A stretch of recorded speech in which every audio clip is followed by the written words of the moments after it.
자, 이번에는 여러분, 선생님하고 이제 생물 파트, 생식과 유전 파트를 이제 시작을 할 거예요.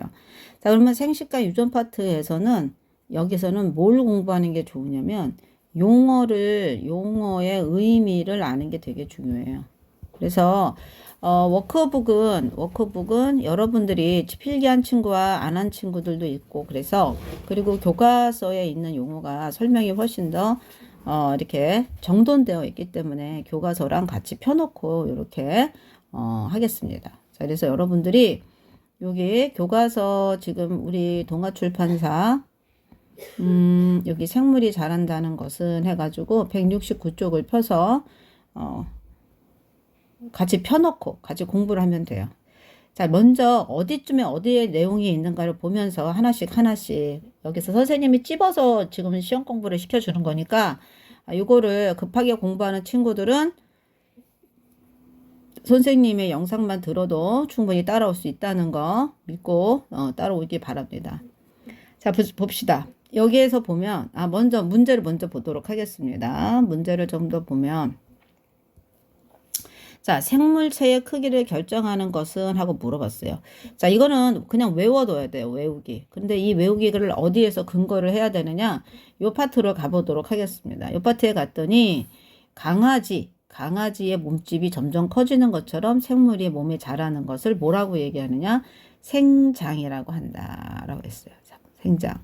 그리고 요게 생장이에요. 자, 근데 선생님은 성장이라는 말도 가르쳐 줬어요. 같은 말이에요. 그래서 헷갈려 쓰지 않아도 되니까 마음 편하게 쓰세요.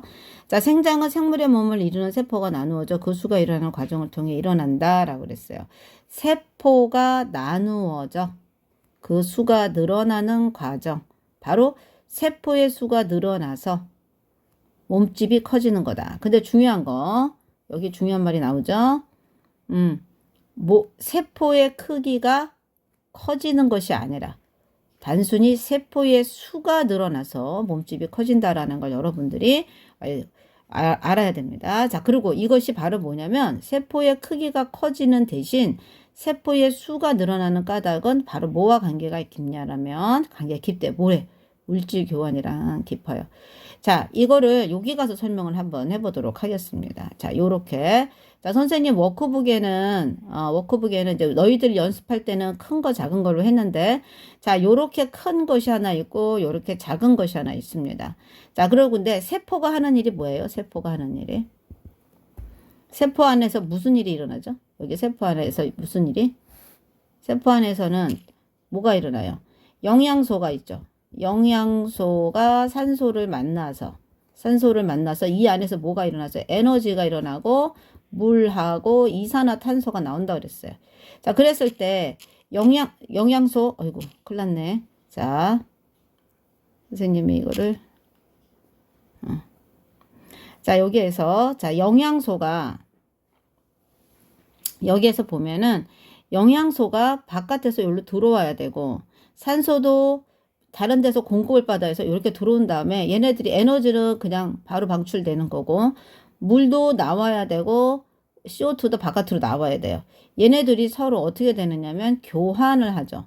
이걸 뭐라고 하느냐 우리는 물질 교환이라고 그래요. 그래서 세포 안에서 이게 어디서 일어나느냐? 세포 안에서 일어납니다. 이건 중학교 2학년 때 우리가 배웠어요. 중학교 2학년 때. 자, 그래서 물질 교환이 일어나려면 자, 이렇게 큰 데서 일어나는 게 좋은지 아니면 작은 데서 일어나는 게 좋은지 그리고 작은 데서 빠르게 더 많은 여기 안에서 더 많이 들어가고 요렇게 피부에서 왔다 갔다 물질 교환이 일어나는 거거든요. 자, 물질 교환이 자주 일어나야 많은 에너지를 발생할 수 있어요. 그러다 보니까 우리가 요거 표면적 요 큰 육면체랑 작은 육면체를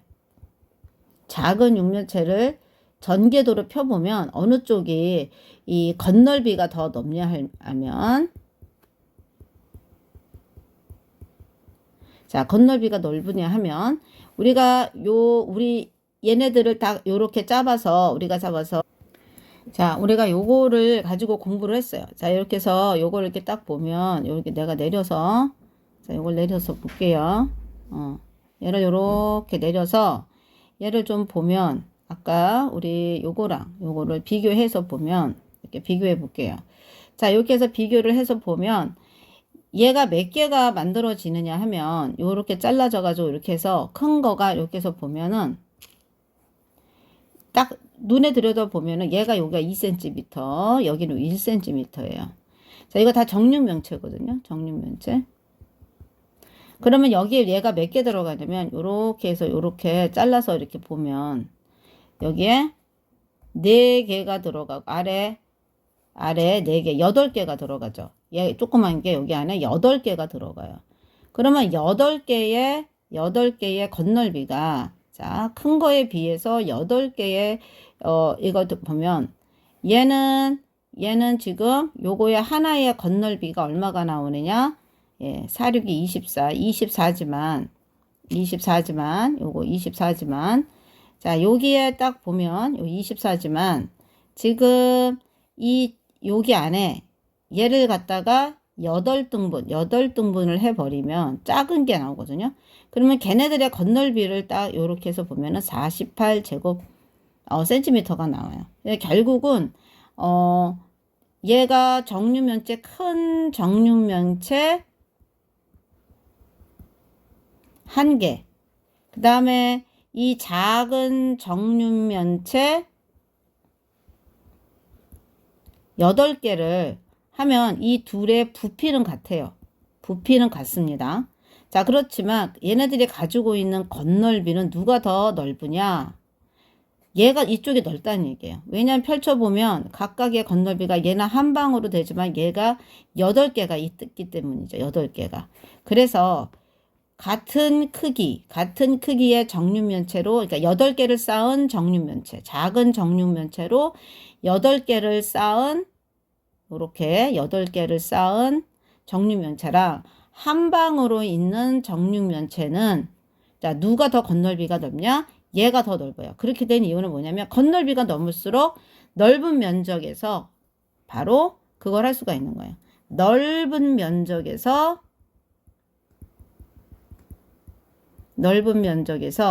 뭘 할 수 있느냐면 물질 교환을 이룰 수가 있기 때문에 그래요.